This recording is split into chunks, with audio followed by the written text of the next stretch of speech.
हमारे बुज़ुर्गों ने तारीख़ तफसीली आप लोगों को बयान की है।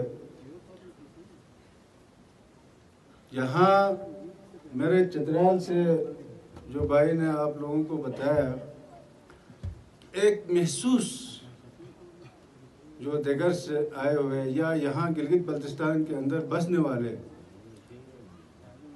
ये महसूस करते हैं कि यहाँ जो है एक अलग परस्ती, मज़हब परस्ती ये पाया जाता है। आज मैं इंतहाई खुशी महसूस करता हूँ।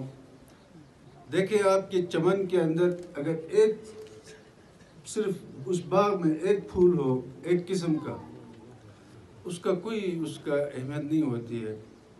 उस बाग के अंदर मुख्तलिफ फूल मुख्तलिफ रंग के और गुलाब मुख्तलिफ रंग की हों, उसमें खूबसूरती आ जाती है। तो मैं आप लोगों से रिक्वेस्ट करता हूँ, ये मज़हब परस्ती और ये कौम परस्ती ये कमज़ोर लोगों का काम है।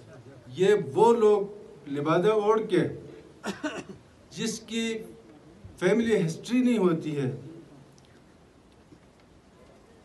हम जहाँ कहीं भी रहे हैं बहुत मुख्तसर, बहुत कम है तादाद में, लेकिन उस कम तादाद के बावजूद भी वो अब तक इक़्तिदार में हैं, क्योंकि वो किसी मज़हब के लिबादा ओढ़ के, किसी मसलक के लिबादा ओढ़ के, और अब तक इस कौम का अल्लाह ताला का फजल व करम ये रहा है, ये मजलूम के साथ खड़े होते हैं और जालिम के साथ मुकाबला करते हैं। हमारे बोटो फैमिली चित्राल के जीपी में 11 साल रहा है एक्स एजी अब्दुल हमीद पाशा साहब। स्पेशली जब हम आ रहे थे उसके कुछ सेहत के मसले थे, उसकी तरफ से अब सब लोगों को जो प्यार जो मोहब्बत हमें मिली, उनकी तरफ से सारों का शुक्रिया अदा करता हूँ। इसके बाद थोड़ा बहुत मैं जिस तरह मोहम्मद रिशा साहब पहले भी मेरी मुलाकात हुई है, अल्लाह ताला इसको करे बड़े काबिल बंदे। इस तरह सारों से मैं पहली दफ़ा भी आया था गिलगित दौरे पे, तो उस मौके भी बड़े प्यार बड़ी मोहब्बतें हमें मिली थी। जहान भी आए थे, जो भी जिधर भी मिले थे, सारों ने जीबी के अंदर हमें जो प्यार जो मोहब्बत मिला, वो हम आगे जाके अपने इलाके में केपी में, मैं स्पेशली पेशावर में होता हूँ, हर एक बंदे का मैंने आप लोगों का रेफरेंस दिया कि अगर प्यार अगर मोहब्बत लेना है तो आप लोग जीबी का विज़िट करें, उधर देखें। तो इस बार भी जो प्यार मुझे मिला, मैं जब भी जीबी के शंदूर टॉप से मैं इन हुआ अपने टीम को लेके, हम कोई 2-3 गाड़ियों में आ रहे थे, 15-16 बंदे थे। हंदराब से जो प्यार जो मोहब्बत अपने फैमिली के लोग और दिगर लोग, हर 10 घंटे बाद, हर 2-3 घंटे बाद हर फैमिली के लोग रोडों पे आके, सिर्फ सोशल मीडिया पे हमने लिखा था कि हम आ रहे हैं आप लोगों की तरफ, रोडों पे खड़े होकर फूलों के साथ चाय पानी हर एक चीज़ का हम ख्याल रखा। इनमें हंदराब, नीचे छशी, इस तरह गगुच, यासीन, ये हमारे अपने फैमिलीज़ के लोग, चक और मचक बोट फैमिली की बात कर रहा हूँ, ये मुख्तलिफ जगहों में है। गगुच में नीचे रज़ाक साहब के यहाँ, इस तरह कनुदास में सुहेल भाई, इस तरह मोहम्मद रिशा साहब के साथ मेरा राबिते मेरा था। जब इधर आ गया, जिधर भी हम लोगों ने इंतहाई प्यार मिला, उस पर मैं दोबारा आप लोगों का शुक्रिया अदा करूँगा। बाकी थोड़ा मुख्तसर से तारीफ़ आप ट्राइब की किस तरह चित्राल किया है, क्या हुआ, इसके मैं मुख्तसर से आप लोगों को वो कर लूँ। तस्करे चिलास जो आज 1852 बताया जा रहा है, आज से 270 या 280 साल पहले औलाद करार यानी बोटो फैमिलीज़ पे जो हुआ था डोगरा वगैरह के साथ लड़ाई, उसी में उस पर बहुत बड़ा जुल्म हुआ था, पानी उन पर बंद किया गया था, जो भी हुआ था उसी जुल्म की वजह से हमारी जो दादा थी वो चित्राल शिफ्ट हुआ। कि दुनिया में इस ख़ानदान के 96 अफराद होने के बावजूद इस शिकार की तकसीम नहीं की गई, क्योंकि आपको पता है कि इस बुरा शुभ दौर में बाई अलग होने के बावजूद, अलग होते ही अगर एक कमरा भी रहता है तो इसको 2 हिस्सों में तकसीम किया जाता है। 350 साल 96 चूल्हे होने के बावजूद इस शिकार को इज्तिमाई तौर पर मुश्तरका प्रॉपर्टी रखी गई है। इसके लिए मैं ख़ानदान के बुज़ुर्गों का, तमाम जवानों को खराज तहसीन पेश करता हूँ। लेकिन जो मौजूदा मालूम हिस्ट्री मैं आपको बता रहा हूँ कि हमारी जो फैमिली है ये चिलास से माइग्रेटेड यहाँ आए, उनको अभी आए हुए 500 साल के लगभग अरसा गुजरा, यानी ये 1500 के ईस्वी के अंदर जो है ना चिलास से यहाँ आए। और ये जो आपने दर्रा देखा ऊपर दशकिन से डिसल से जो ये खंड है, खंड कहते हैं शिना जुबान में ला को, बल्टी में ला कहते हैं, खंड कहते हैं शिना में, दर्रा पहाड़ी दर्रा जो टॉप होता है उसको कहते हैं, यहाँ से आए थे। उसके बाद यहाँ पर मुख्तलिफ कबाइल आए थे, मैं उसमें नहीं जाऊँगा। अलबत्ता वो ज़माना वो था जब ये इलाका यागिस्तान था, यानी यहाँ पर कोई गवर्नमेंट नहीं थी, कोई रूल ऑफ लॉ नहीं था, वो कबायली सिस्टम था। अला के मुख्तलिफ गाँव के लोग दूसरे गाँवों पर हमले करते थे, लूट मार करते थे, इस किस्म की एक अफरा तफरी का ज़माना था। तो उस ज़माने में जब हमारे आबा अजदाद यहाँ आकर बसे, उसके बाद उन्होंने महसूस किया कि यहाँ पर हमलावरों से निपटना बहुत ज़रूरी है। तो आपने देखा होगा कि यहाँ दो गंज पाइन और गंज बाला दो जगहें, दोनों जगहों पर कोट थे, कोट की शक्ल में बैठते थे। कोट कहते हैं शिना में, बल्ती में खर कहते हैं, शिना में कोट कहते हैं, यानी किला नुमा। अब खरपोचे की तरह के बहुत बड़े बड़े किले तो नहीं थे, लेकिन यहाँ दो किले थे। और किलों में इस तरह था कि हर ख़ानदान की अपनी एक शिकार होती थी, 3 मंजिला शिकार थी। या मैंने खुद भी देखा है, जब मैं छोटा था तो 2 गेट होते थे, एक गेट ऊपर की तरफ, एक नीचे की तरफ। इसी तरह नीचे खर में ये जो गंज पाइन में भी एक किला था। लोग जो है जब हमला होता था तो अपने माल मवेशियों को, फैमिलीज को अंदर बंद करते थे और गेट बंद करते थे। हमलावरों को बाहर से वो मुहासरा करते थे, कभी वो फतह याब होते थे, कभी दूसरे। दूर दराज इलाकों से यहाँ तशरीफ़ लाए और हमारी हौसला अफजाई की, इसके लिए मैं आप सबका, मैं अपने मीडिया के भाइयों का भी जो यहाँ आए हमारी कवरेज के लिए, इन सब का मैं तहे दिल से शुक्रिया अदा करता। और यकीनन ये इलाका दूर दराज इलाका है, देहात है। ज़िलज़लों के बाद इससे पहले भी लोग यहाँ से माइग्रेट कर चुके हैं। यहाँ लोग कम नज़र आ रहे हैं आपको, इसलिए कि यहाँ से आधा आबादी जो है सिकरदू में है ज़्यादा अक्सरियत, और कुछ जो है गिलगित एरियाज में है और मुंतशिर हैं। ज़िलज़ला ने इस गंज यूनियन को, खासकर रुंदू और ख़ासकर बिलखुसूस गंज यूनियन को, जिस अंदाज में ये कुदरती आफत था लेकिन बहुत नुकसान किया। आज भी आप घरों में जाएंगे, कोई घर जो है ना सही सलामत नहीं है। मसाइल को समझे, पहले समझकर उसको हल करने की कोशिश करें। मसाइल कहते हैं इंसान के दोस्त होते हैं। मसाइल और मुश्किलात इंसान को आगे ले जाते हैं, बढ़ाते हैं।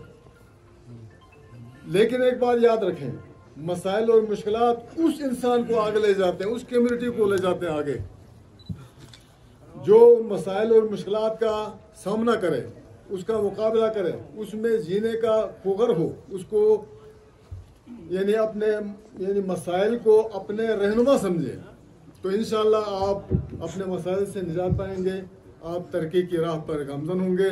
हमें बड़ी खुशी हो गई ये जानकर कि यहाँ की तालीमी हालत बहुत अच्छी है। इतना दूर उफ्ताद और पसमानदा इलाका होने के बावजूद जो हम सुबह से आए, बहुत दूर, बहुत ऊंचाई पर, और ऐसे इलाके तो बैकवर्ड हो सकते हैं। हम तो ये समझ रहे थे यहाँ की तालीमी हालत बहुत ही बड़ी पस्ती में होगी। हमें यहाँ से जानकर बहुत बड़ी खुशी हो गई। यहाँ पर मुख्तलिफ जजेस हैं, डॉक्टर्स हैं और टीचर्स हैं, यहाँ से PhDs हैं, प्रोफेसर्स हैं। ये आप लोगों की बड़ी खुशकिस्मती है। ये मतलब उस ऐसे दोराहे पे थे जहाँ से आने वाले काफिले जिस भी जानिब से आए हमलावर होते थे, तो फिर वो वहाँ उन हमलों की वजह से मुतासिर हो के उस जगह को छोड़ के ये नगर में गए। मैं नगर में आ गया। नगर में उस वक़्त बपू कमाल का शायद दौर था, या उससे भी आगे सिकंदर राजा का दौर था। उस जमाने में जो नगर गए उन दो भाइयों का नाम भी, एक का नाम मचुक था, एक का नाम चक था। ये टाइटल नाम है, ये बहुत अरसे से चलता आया है। तो वहां जाके जो चक थे वो हुंजा के राजा के पास गए, मचुक थे ये नगर के राजा के पास गए। शनीत ये है कि वहां उन्होंने पूछा होगा, इन्होंने कराट के हवाले से तारुफ करवाया होगा। तो वो मचुक जो था नगर में जब गया तो वो वहां के राजा ने उसको वजीर बनाया, वजीर मचुक कहते हैं। फिर यहाँ जिक्र आया आगे उसका भी, कश्मीर का भी, जहाँ पर मचुकों की हुकूमत रही है। तो ये सिर्फ मकबूजा कश्मीर में नहीं रही है हाजी साहब, पूरे रियासत में रही है। ये जो फोर्ट है ये ऑलमोस्ट 350 से 450 साल पुरानी फोर्ट है, जिसको उस ज़माने में हमारे आबा अजदाद ने कश्मीर से जो कारीगर लाकर इसकी तामीर करवाई है। और उसके बाद इस फोर्ट का उस वक्त बनाने का मकसद ये था कि ये दिफाई पॉइंट ऑफ व्यू से बनाया गया था। उस वक्त ये मुख्तलिफ दर्रों से मुख्तलिफ सिख और वो लोग इधर हमलावर होते थे, तो लोग यहाँ बैठ कर अपना तहफ़्फ़ुज़ करते थे।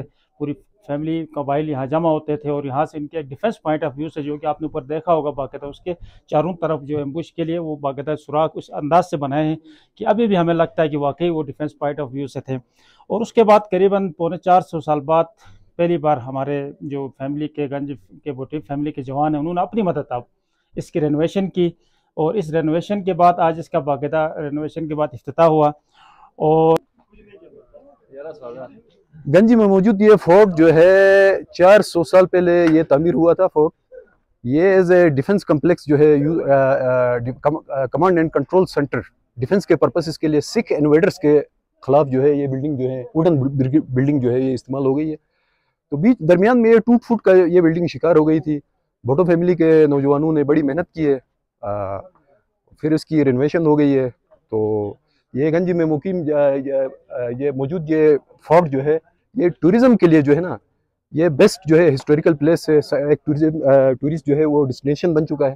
स्पेशली हमारे ठेकेदार बरादरी के सर रहमतुल्लाह साहब का शुक्रिया अदा करूँगा और उनके साथ जितनी टीम चिल्लास से उनके साथ आ गई उनका, चित्राल से आने वाले मेहमानों का, अस्तौर से आने वाले मेहमानों का, गिजर से आने वाले मेहमानों का, नगर से आने वाले मेहमानों का, सिकरदू से आने वाले मेहमानों का, बुंज से आने वाले मेहमानों का, और बिलखुसूस हमारे गंज के जितने भी यहाँ पे मेहमान आ गए हमारे पास, मैं जवानों का स्पेशली शुक्रिया अदा करना चाहता हूँ। हमारे गंज के आप लोगों ने बहुत ताउन किया हमारी शिकार बनाने में।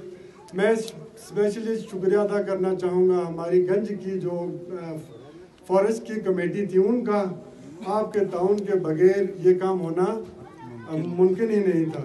आपका बहुत शुक्रिया। आखिर में मैं हमारे साथी बरादरी का शुक्रिया अदा करना चाहूँगा कि आप इस कवरेज के लिए हमारे यहाँ पे आ गए। तो अगर कोई कमी पेशी अगर इस प्रोग्राम में हो गई तो बहुत दूर इलाका है, दूर दराज इलाका है, आपने रोड देखा है, हमने बहुत कोशिश की है।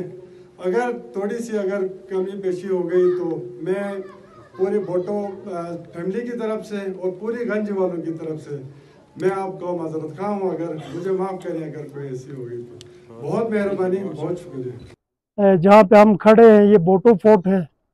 ये तकरीबन 400 साल पुराना फोर्ट है। एसएस नसरी भाई, इसको बनाने का मकसद ये था कि मतलब यहाँ 2 से 3 जो है सरहदें यहाँ मिली हुई हैं। यहाँ से लेफ़्ट साइड से आप जाए तो यहाँ से अस्तौर की सरहद है, फिर इस तरह आगे साइड जो आपको नज़र आ रहा है वो इस्तक साइड है, फिर इसकी बैक साइड में यहाँ फिर देवसाई जो है, देवसाई तलुब्रुक वगैरह ये जो वैलीज है ये यहाँ पे वाक़िया है।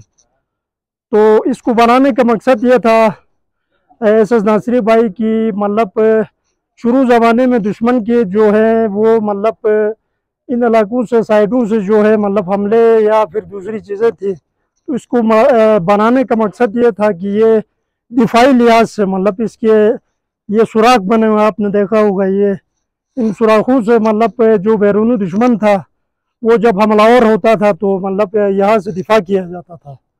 तो ये जो फोर्ट है ये मतलब इंतहाई खस्ता हाल हो चुका था।